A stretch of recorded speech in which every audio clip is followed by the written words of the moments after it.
Closer to home, a reminder that Portland's gun violence epidemic is not over yet. A shooting in North Portland left 3 people dead and a city wondering when the violence will stop. Fox 12's Connor McCarthy was in the neighborhood all day today, and he joins us live in North Portland to tell us how a local pastor is reacting to the violence that happened not too far from his church. Right, Connor?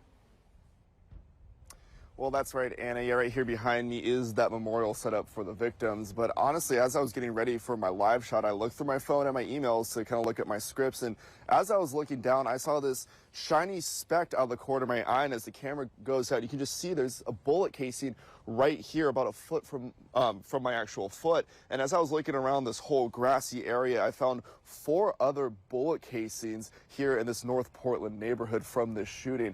Now, the shooting happened in broad daylight next to a community center and a park, left many in the city shocked, including the chief of police. The first full day of spring break in a quiet North Portland neighborhood turned into a disturbing crime scene. 3 people were shot to death in their car with no clear answer on why. It's the beginning of spring break, and you kind of imagine that maybe families and kids are out playing, getting a jump start on the week. My heart just sank. Edward Williams is the executive pastor at Mount Olive Baptist Church, a block away from the shooting. I would imagine most communities would say this. You don't expect to have tragic events like that happen right in the middle of your in the middle of your community. Portland police say no arrests have been made, but neighbors describe a group running from the scene as teenagers. To Pastor Williams, the shooting is part of what he calls the sad cycle of violence engulfing Portland the last few years. No one wants to be in that cycle. No one wishes that on anyone. If anything, we wish that we had the answer or the answers that could make it all stop, that could make it all go away. He says he's been in conversations with other local pastors about what they can do to help put an end to this cycle.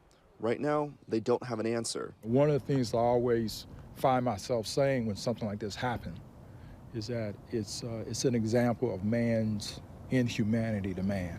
As Portland police work to figure out the motive of the shooting, Pastor Williams says he will work to make sure his community feels safe.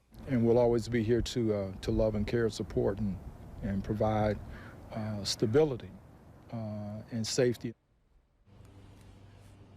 And coming back out live here in North Portland one more time, I just want to show you this memorial. There's balloons, flowers, and by that memorial you can see pieces of the car that crashed here that had the victims inside. There's pieces of glass and plastic as well. And we're still trying to learn the names and ages of the victims involved, and also if Portland police do have any suspects in mind. And once we learn that information, we'll bring it right here on air and online.